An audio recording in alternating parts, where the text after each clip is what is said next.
No one was ever meant to uncover this. Concealed for more than 260 years in the water. Damaged basement of a Virginia courthouse.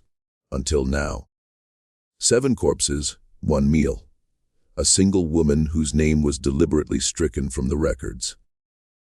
But tonight, you will hear the truth they sought to bury. The truth about Sarah Williams and the evening she transformed botanical expertise into cold, calculated vengeance. How did an enslaved woman in 1756 possess the scientific acumen to wipe out an entire plantation family with surgical accuracy? What forbidden wisdom did she carry from the woodlands of Angola to the tobacco fields of Colonial, Virginia? And why did the colonial authorities lock away her testimony for centuries? Terrified that the reality might embolden others to follow her lethal lead. December 15, 1756, the Calverton Plantation along Virginia's James River. A celebratory dinner that would devolve into a slaughter. By midnight, 7 members of one of Virginia's most influential families lay dead. Their tongues blackened, their bodies convulsing. The faint aroma of almonds and honey lingering in the air, like a ghostly admission. The woman responsible had served them faithfully for 15 years. Not a single act of defiance. Not one moment of rebellion, until the evening she concluded that justice demanded choices no human being should ever be forced to make. This is her narrative. The narrative they attempted to erase. The James River wound through Charles City County, like a brown serpent, bearing the prosperity of colonial Virginia toward the Atlantic.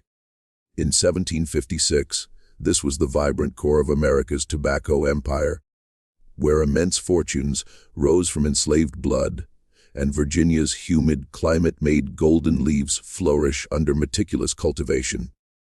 The Calverton Plantation extended across 3,000 acres of this fertile gloom, a monument to English aristocratic ambitions, planted in American soil and nourished with human misery. Master Edmund Calverton reigned as lord over this domain of tobacco and flesh.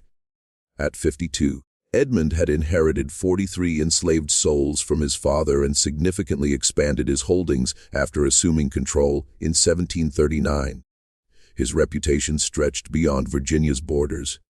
His tobacco commanded premium rates in London markets. His plantation served as a model that other colonial planters visited to study his techniques. But reputation can be a delicate thing, and in the winter of 1756, fractures were beginning to appear in Edmund's carefully constructed world. Financial strains, familial discord, the kind of stress that drives even the most secure men to desperation. Margaret Calverton, née Randolph, had brought more than just social connections to her marriage. She'd brought a considerable dowry that financed the plantation's expansion into rice cultivation along the river bottoms. But Margaret also brought something else, a cold pragmatism regarding the commerce of human ownership that sometimes chilled even her husband. She managed the household with the same calculating efficiency that Edmund applied to crop rotation. Every enslaved person had their value. Every decision weighed cost against benefit. Even mercy carried a price. The Calverton household in December 1756 included 3 generations of plantation royalty. Thomas, 24, had returned from 3 years of education in London with expensive tastes and perilous ideas. His exposure to Caribbean sugar plantation techniques had created friction with his father's conventional Virginia methods. Catherine, 21, embodied the meticulously cultivated refinement that distinguished plantation families from smaller farmers. Her engagement to Richard Peyton represented another strategic alliance, though financial negotiations had stalled over dowry payments complicated by the plantation's reduced circumstances. Young Edmund Jr., 16, was being groomed to inherit this empire of tobacco and human bondage. But there was a complication with young Edmund. He'd been caught fraternizing with enslaved children his own age. Worse, he'd begun questioning the morality of slavery itself. His parents viewed such attitudes as both morally misguided and potentially threatening to the family's economic foundation. Patience Randolph, Margaret's unmarried sister, had found refuge with the Calvertons after a scandal in her youth. She served as household manager and a constant reminder of how quickly social standing could be lost. Colonial James Hartwell controlled the shipping networks that carried Calverton tobacco to European markets. His connections with London merchants made him indispensable, though his obvious attraction to patience and increasing influence over plantation business decisions sometimes chafed Edmund's pride. Among the enslaved population, Sarah occupied a position of unusual authority. Head cook and kitchen supervisor, born around 1720 in what is now Angola, she'd been captured during tribal warfare and sold to Portuguese slave traders. Her journey to Virginia had taken her first to Barbados, where she'd spent 2 years on a sugar plantation before being purchased by a Virginia tobacco merchant who recognized her potential value as a skilled domestic worker. Her African name had been lost to history, replaced by Sarah Williams by the Calverton family. A name laden with cruel irony, as hope was precisely what the slave system was designed to annihilate. What made Sarah remarkable wasn't just her culinary skills, which had earned the Calverton table a reputation throughout the county. It was her apparent literacy, a dangerous and strictly illegal accomplishment for an enslaved person in colonial Virginia. The ability to read and write was viewed by plantation owners as a direct threat to the slave system. It enabled communication, planning, and the spread of ideas that could undermine the careful control mechanisms that kept enslaved people subjugated. But Sarah had somehow acquired this forbidden knowledge, and she'd been using it in ways that would ultimately terrify her oppressors. The plantation operated under the brutal efficiency typical of the period, every aspect of daily life organized around maximizing tobacco production and maintaining absolute control over the enslaved workforce. Enslaved people rose before dawn to tend fires, prepare meals, and begin the endless cycle of agricultural labor that defined their existence from birth to death. The tobacco fields required constant attention: planting, transplanting, weeding, topping, harvesting, and the complex process of curing the leaves in specially constructed barns where temperature and humidity had to be maintained within precise ranges. During winter months, enslaved people repaired tools, processed food for storage, and performed countless maintenance tasks. Punishments for infractions were swift and severe, administered by Edmund himself or his overseer Jeremiah Cook. Cook had earned a reputation throughout the county for creative cruelties that served as examples while stopping just short of damaging valuable property beyond repair. He'd been hired from a South Carolina rice plantation, where his methods had proven effective in maintaining discipline and maximizing productivity. Rumors about his specific techniques were whispered, rather than spoken openly, even among the white community. The winter of 1756 had been particularly difficult. An early October frost had damaged a significant portion of the tobacco harvest, reducing income just as substantial debts from land purchases were coming due. Most devastating to the enslaved community, Edmund had been forced to sell 2 families to a South Carolina rice plantation to raise immediate cash. Parents separated from children, husbands torn from wives. The remaining enslaved community watched these separations with the resigned horror of people who understood their own vulnerability to such arbitrary destruction. Families that had been together for years could be broken apart with a single business decision. The knowledge that similar sales might be necessary created an atmosphere of constant anxiety and desperation that permeated every aspect of daily life on the plantation. In the weeks leading up to December, Tensions in the Calverton household had been building to dangerous levels. Thomas had returned from England with expensive tastes and radical ideas about plantation management that conflicted sharply with his father's traditional methods. He proposed implementing new techniques observed on Caribbean sugar plantations, including more intensive cultivation methods and purchasing additional enslaved people to expand production. But his plans required capital investments that the plantation's current financial situation made impossible. Catherine's engagement had become a source of stress rather than celebration.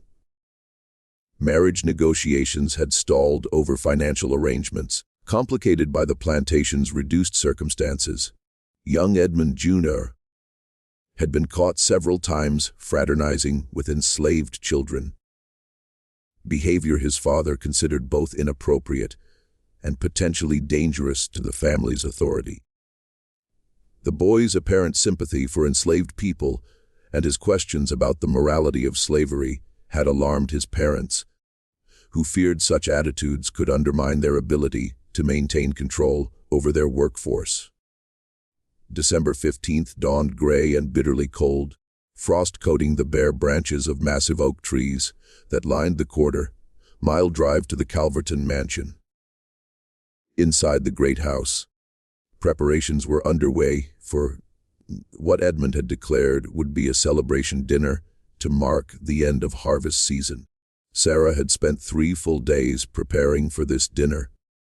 She understood from overheard conversations that this gathering was more significant than usual family meals.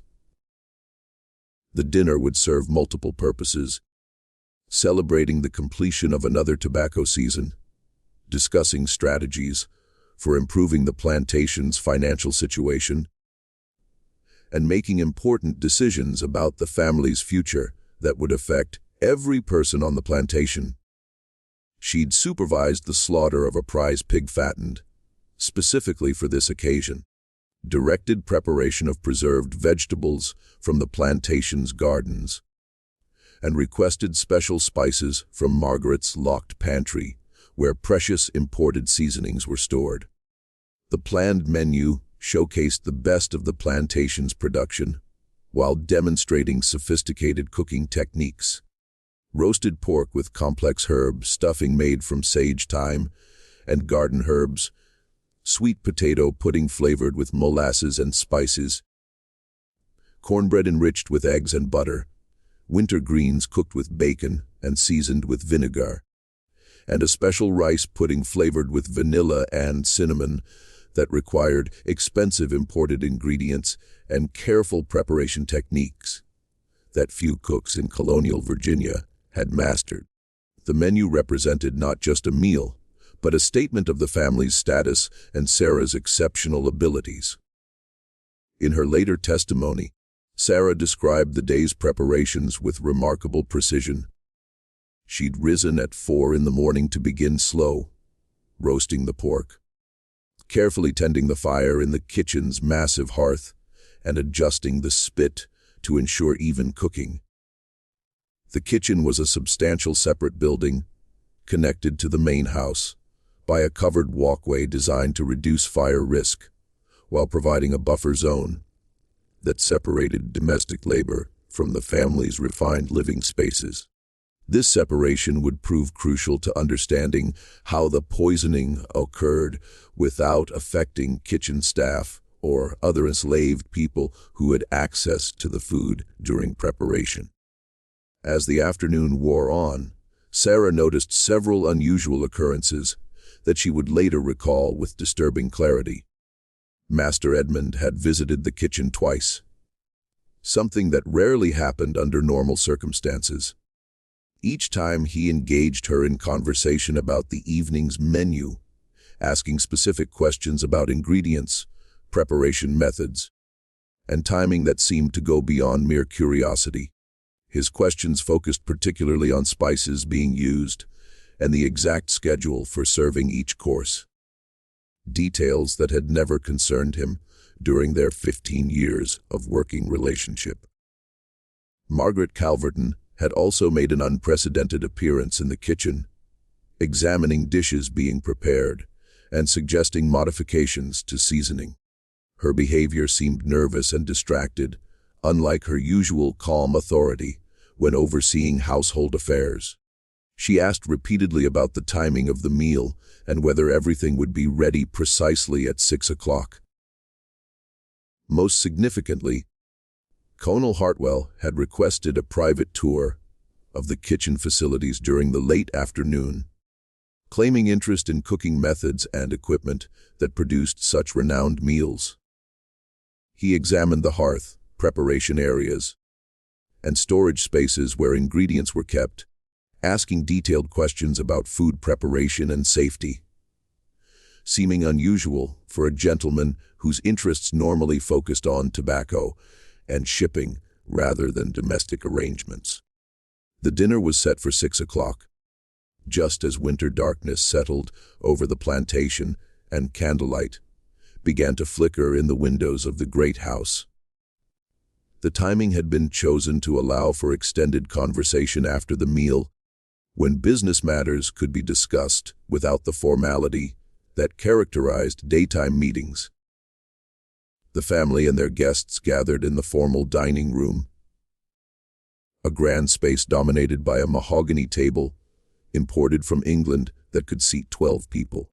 Tonight only 7 chairs had been arranged in the precise pattern that reflected the social hierarchy of colonial Virginia plantation society. The stage was set for what would become one of the most shocking crimes in colonial American history. What happened in that elegant dining room over the next few hours would send shockwaves through the entire colonial Virginia plantation system, challenging fundamental assumptions about the security and stability that white planters had built their lives around. Within hours of the family's death, Jupiter had made his frantic midnight ride to summon Magistrate William Braddock. Armed men from neighboring plantations surrounded the Calverton buildings. Every enslaved person on the property was placed under heavy guard while investigators attempted to understand whether this represented an isolated act of rebellion or part of a broader conspiracy that threatened the entire regional slave system.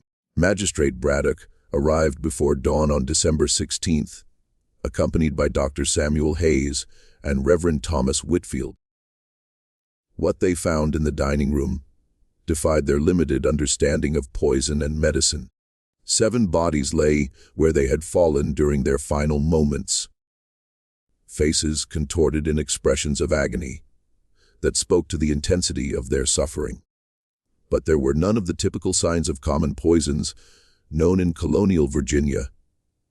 No foaming at the mouth, no obvious discoloration, no evidence of violent vomiting that characterized most cases of poisoning, with substances like arsenic or mercury occasionally used in domestic murders. What struck all investigators immediately was the distinctive blackening of victims' tongues and the lingering sweet almond scent that still permeated the room hours after the deaths had occurred. Dr. Hayes, whose medical training consisted primarily of a 7-year apprenticeship in Williamsburg and extensive study of European medical texts, was particularly puzzled.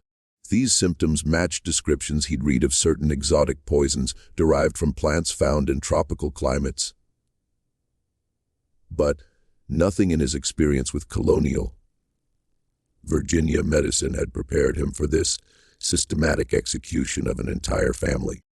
The investigation revealed complex webs of relationships, resentments, and desperate circumstances that had been building for months or years.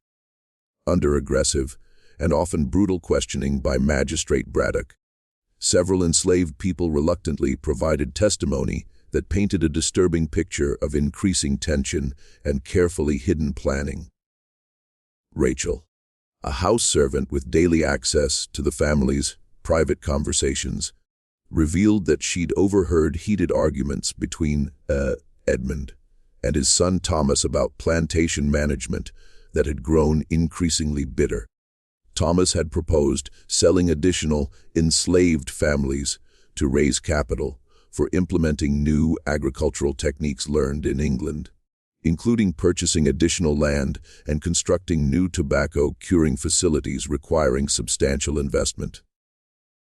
More disturbingly, Rachel testified that she'd heard Edmund discussing with Margaret the possibility of selling Sarah herself.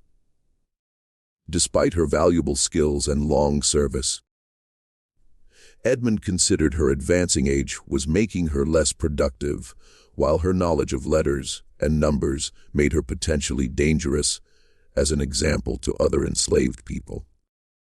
These conversations had taken place in the family's private sitting room, where Rachel worked daily and where the family felt safe to discuss matters they would never mention before other white people. Moses, a blacksmith and general repairman, provided additional context for the growing desperation and anger building among the enslaved community. Moses revealed that Sarah had been secretly teaching other enslaved people to read and write using pages torn from old almanacs, discarded newspapers, and religious texts. This clandestine school had operated for years without detection, meeting in various hidden locations around the plantation. Abandoned tobacco barns, sections of slave quarters not regularly inspected, remote forest areas where enslaved people gathered firewood or medicinal plants. The education network had grown to include more than a dozen participants, learning not just basic literacy, but mathematical skills useful for planning and organizing resistance activities. Moses reported that in weeks before the dinner, Sarah had made several unusual requests for access to different plantation areas outside her normal responsibilities. She'd asked permission to collect herbs and roots from forest areas beyond tobacco fields, claiming she needed them for medicinal purposes. She'd also requested permission to clean and organize storage areas, where various agricultural supplies were kept, including substances used to kill rats and other pests that threatened valuable tobacco stores during winter months. These areas contained chemicals and preparations necessary for plantation operations, but potentially dangerous if misused, including compounds containing arsenic, mercury, and other toxic substances used for pest control and equipment maintenance. When Magistrate Braddock finally conducted his formal interrogation of Sarah herself, he encountered a woman whose demeanor completely confounded his expectations and challenged every assumption he held about the mental capacity and emotional responses of enslaved people. Rather than the terrified, submissive response he anticipated, Sarah displayed a calm dignity and intellectual sophistication that unnerved everyone present. She answered questions in fluent, articulate English that demonstrated vocabulary and grammatical sophistication that shocked white officials who had never heard her speak extensively before. Her responses revealed not just literacy, but education that went far beyond what any enslaved person in colonial Virginia was supposed to possess. Knowledge of legal procedures, understanding of property law, familiarity with philosophical concepts about justice and human rights that were considered dangerous even when expressed by free white people. Her initial testimony was a masterpiece of strategic misdirection that demonstrated careful preparation and understanding of how colonial legal proceedings operated.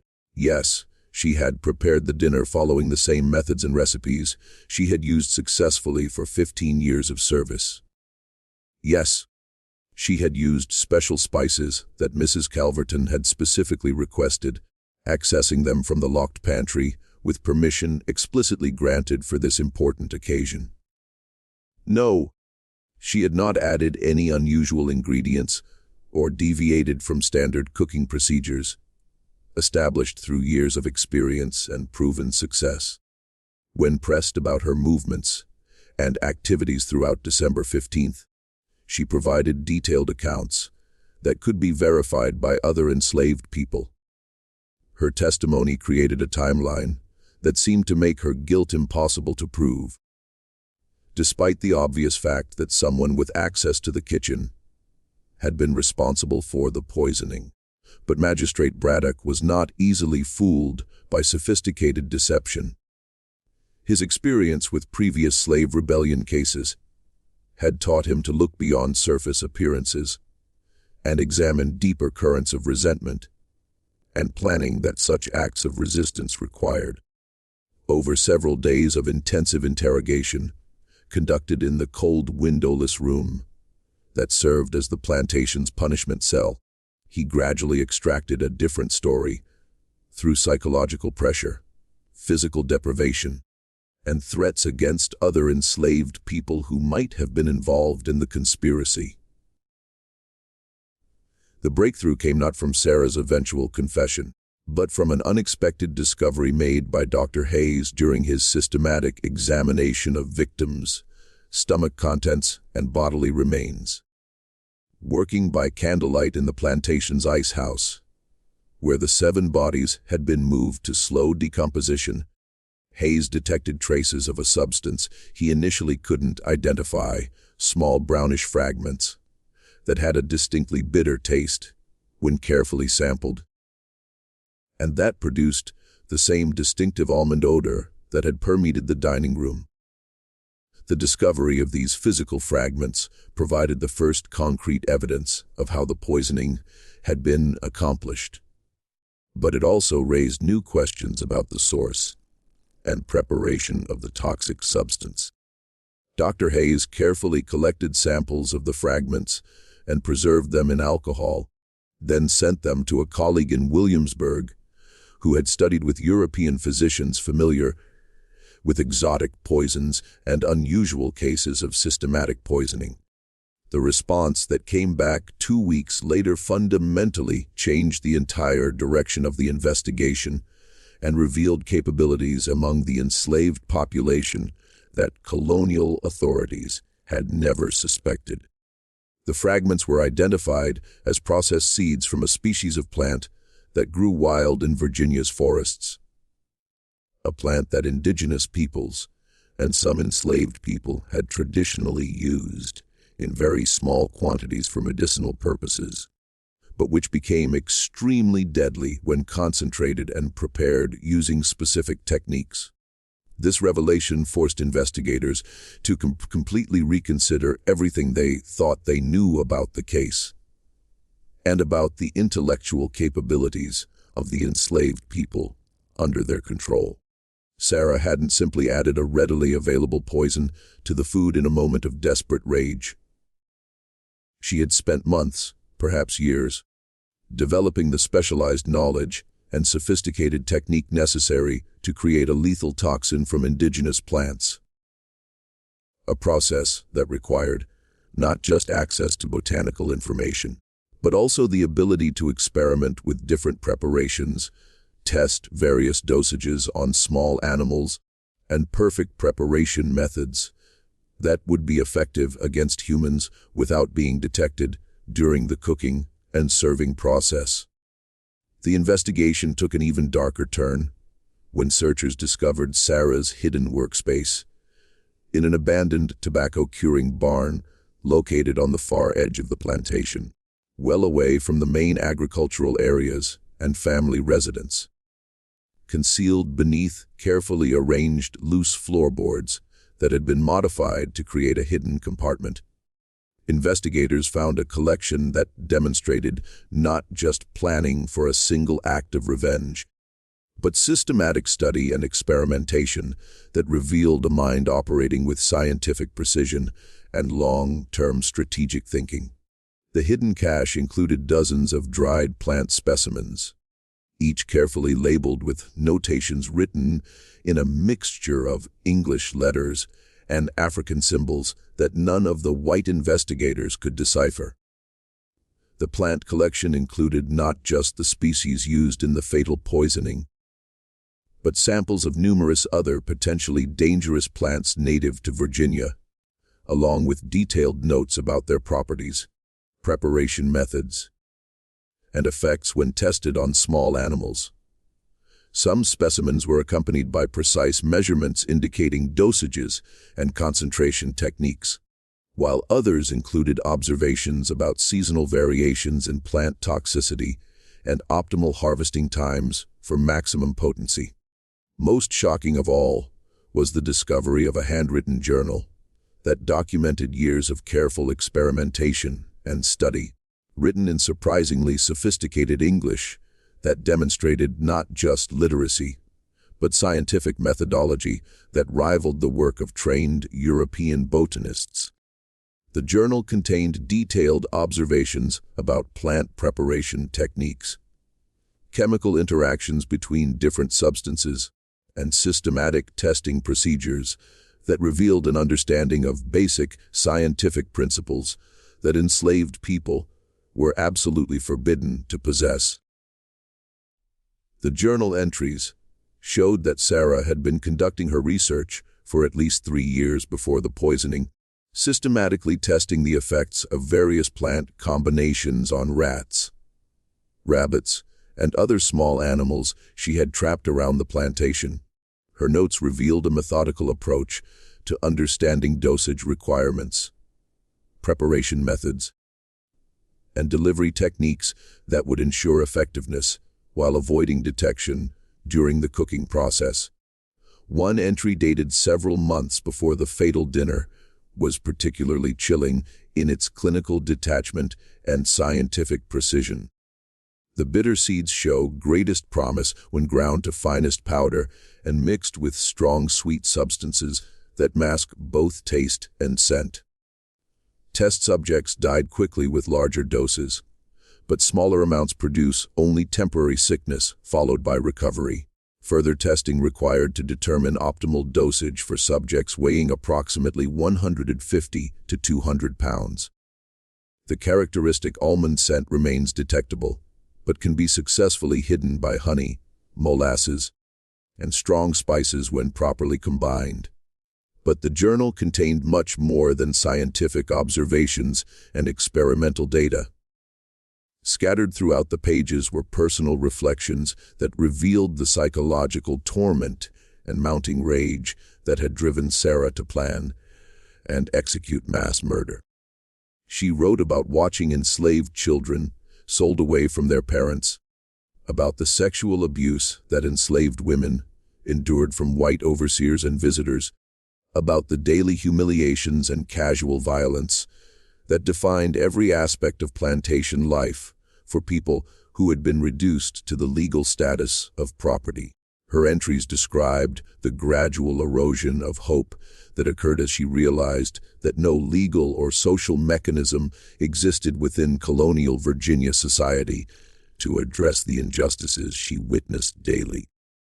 She wrote about the futility of appealing to religious authorities who preached about Christian mercy, while owning enslaved people themselves, about the impossibility of seeking protection from legal systems that defined enslaved people as property rather than human beings, and about the devastating psychological impact of living in a society that treated her intelligence and humanity as threats to be suppressed rather than qualities to be respected.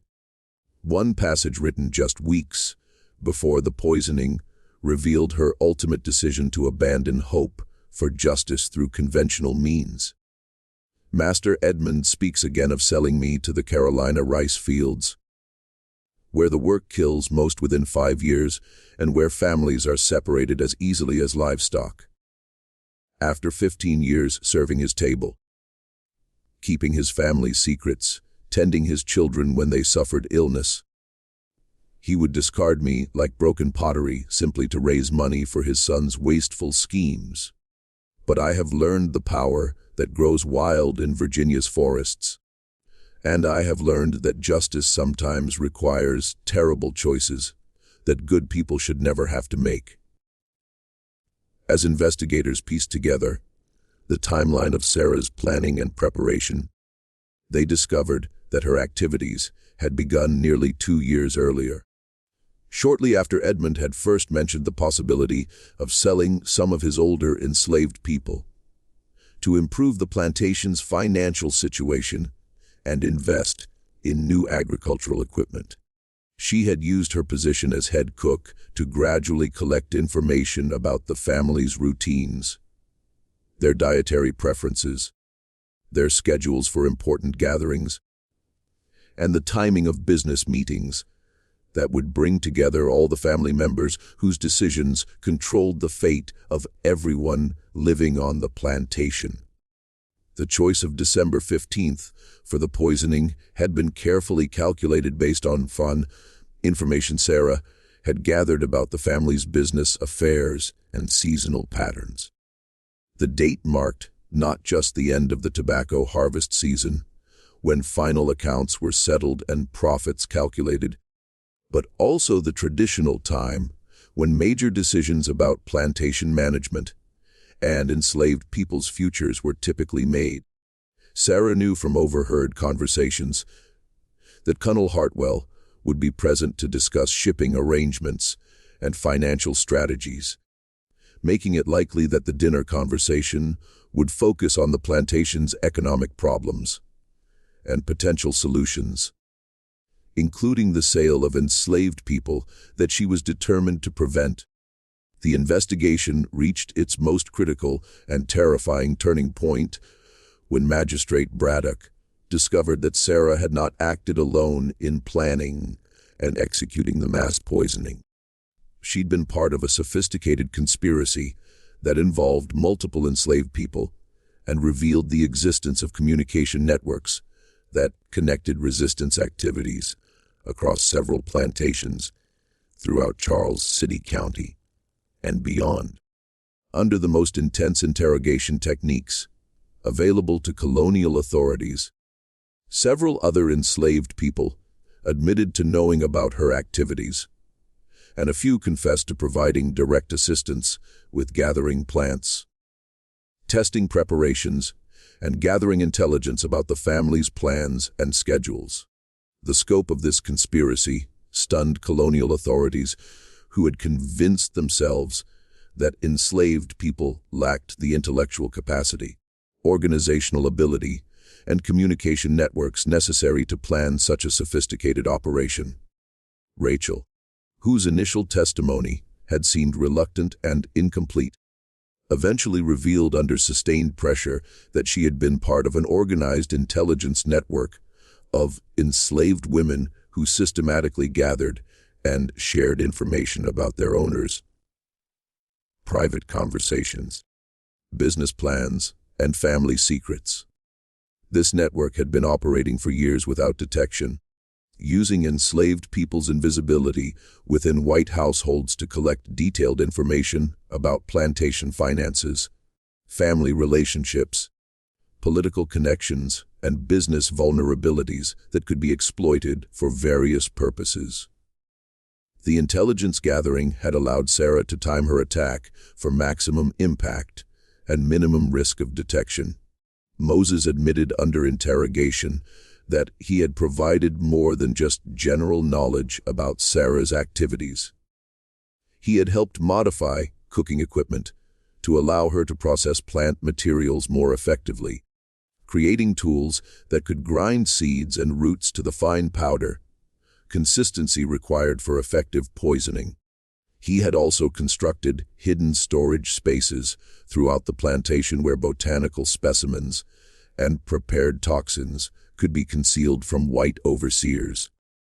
And he had helped establish communication methods that allowed information to be passed between enslaved people on different plantations without detection. Most disturbing to colonial authorities, Moses revealed that similar networks existed on plantations throughout the region. Dr. Hayes's continued investigation of the poison itself revealed additional disturbing details about the sophistication of Sarah's botanical knowledge and preparation techniques. The plant material she had used was not exotic or difficult to obtain. It grew commonly in Virginia's forests and had been used by indigenous peoples for various purposes long before European colonization. However, The knowledge of how to concentrate and weaponize these natural substances appeared to represent a combination of African traditional medicine, information learned through interactions with Native Americans, and original research conducted through systematic experimentation over several years. The specific preparation technique that Sarah had developed required understanding of chemical principles that allowed her to concentrate active compounds while eliminating substances that would make poison detectable through taste or smell. The method involved multiple steps of processing, drying, grinding, and combining that produced a powder that could be easily mixed into sweet dishes without altering their appearance or creating suspicious odors that might alert the intended victims. The most chilling discovery came when investigators realized that the Calverton poisoning might not have been an isolated incident, but part of a broader pattern of resistance activities that had been occurring throughout Virginia's Plantation region for years without being recognized by colonial authorities. Records from other counties, when examined in light of what they now knew about enslaved people's botanical knowledge and organizational capabilities, revealed similar unexplained deaths in plantation families over the previous decade. Deaths that had been attributed to disease, natural causes, or accidents showed suspicious patterns when analyzed with new understanding. In at least 3 other cases within a 50-mile radius of the Calverton plantation, entire families or significant portions of families had died suddenly from mysterious illnesses that shared characteristics with the Calverton poisoning.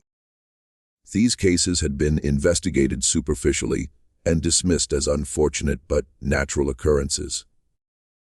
But the new evidence suggested that a coordinated campaign of resistance might have been operating across multiple plantations using sophisticated methods that had successfully avoided detection for years. The implications terrified colonial authorities at every level.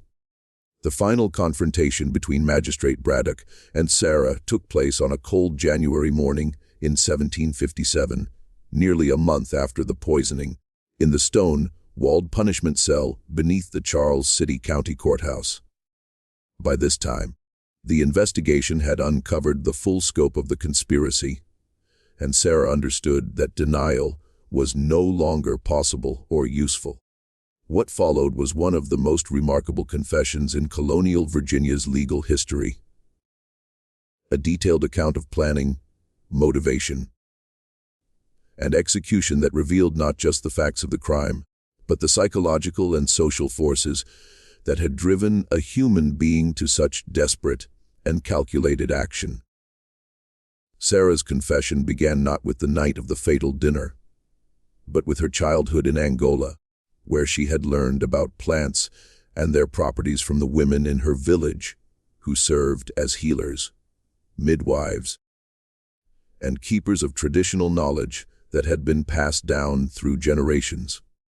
She described her capture during a raid by rival tribes allied with Portuguese slave traders, the horror of the Middle Passage, where she had watched fellow Africans die from disease, despair, and the brutal conditions aboard the slave ships, and her early years in the Caribbean and Virginia, where she had gradually realized that the knowledge her grandmother had taught her about healing plants could be adapted for very different and more terrible purposes. She spoke with quiet dignity about watching other enslaved people suffer and die from overwork, disease, and brutal punishment, and of her growing understanding that the legal and social systems of colonial Virginia offered no protection, justice, or hope for people like her, who had been reduced to the status of property. The decision to learn reading and writing had been the first step in her long journey toward rebellion.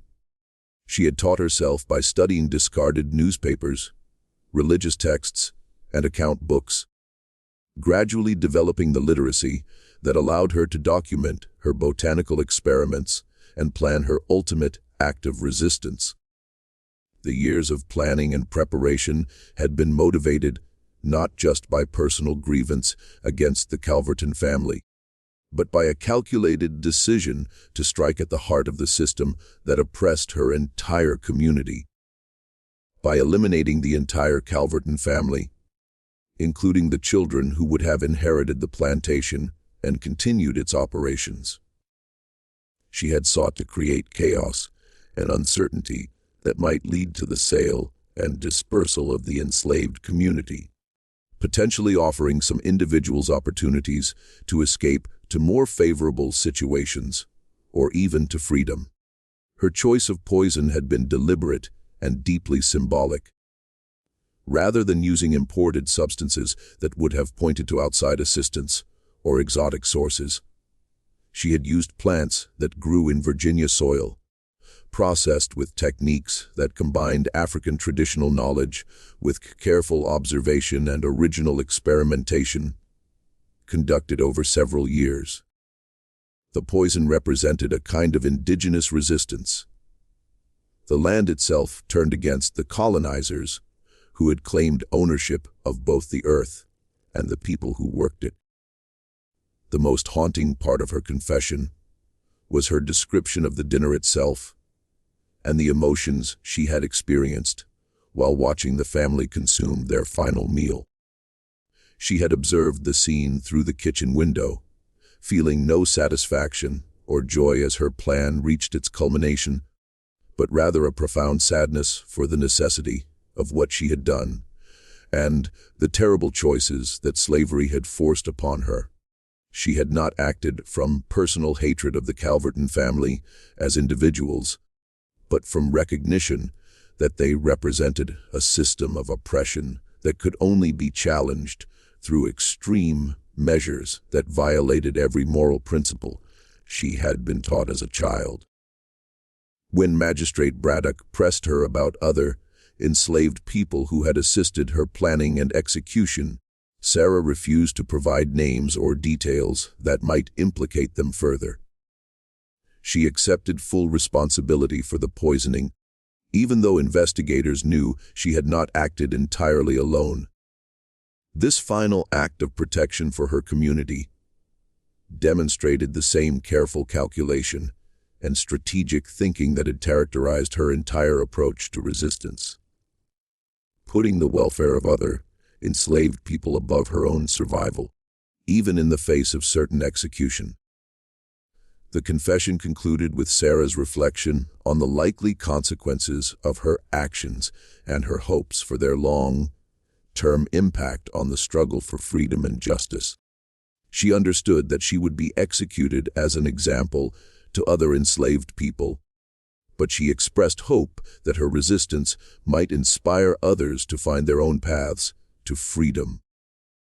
She also predicted that colonial authorities would respond with increased repression and surveillance, but argued that such measures would only reveal more clearly the fundamental injustice and inherent instability of the slavery system. Sarah was executed by hanging on February 14, 1757, in a public ceremony held in the Charlestown City County Court of the Square that was designed to demonstrate the terrible consequences of slave rebellion to both enslaved and free populations throughout the region. The execution drew crowds from neighboring counties as colonial authorities used the occasion to send a clear message about the fate that awaited any enslaved person who dared to challenge the established order through violence or rebellion.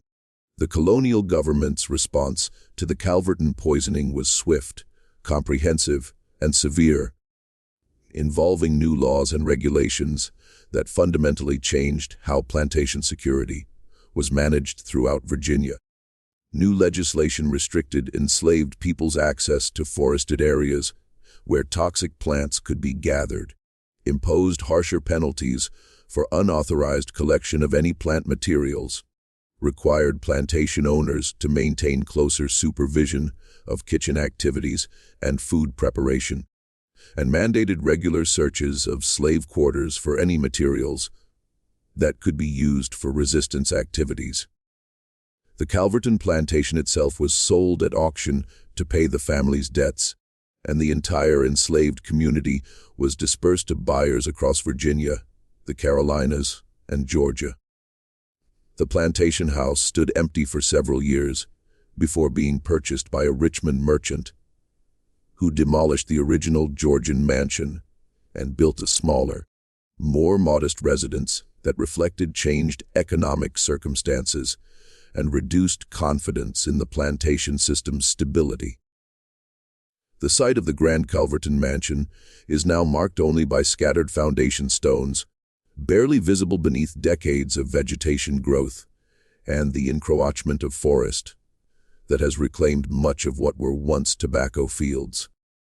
Local historians have placed a small marker, noting the location's significance, but the full story of what happened there remains largely unknown to most visitors who pass through the area.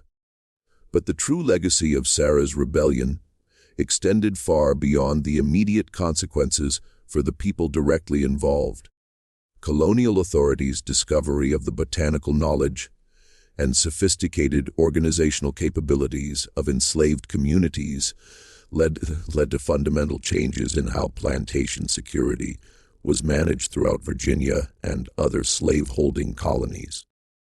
The incident became a case study in what colonial officials called the hidden intelligence of the enslaved population, leading to increased restrictions in surveillance, and paradoxically acknowledged the sophistication and danger of slave resistance while attempting to prevent future incidents. The investigation records, sealed by court order in 1757 to prevent the details from inspiring other acts of rebellion, were not opened again until the 1980s, when historians studying colonial Virginia's legal system discovered the cache of documents during a courthouse renovation project. The detailed testimonies and evidence collected by Magistrate Braddock provided unprecedented insight into both the daily life of enslaved people and the complex strategies they developed to resist their oppression, revealing aspects of plantation society that had been deliberately hidden from historical records.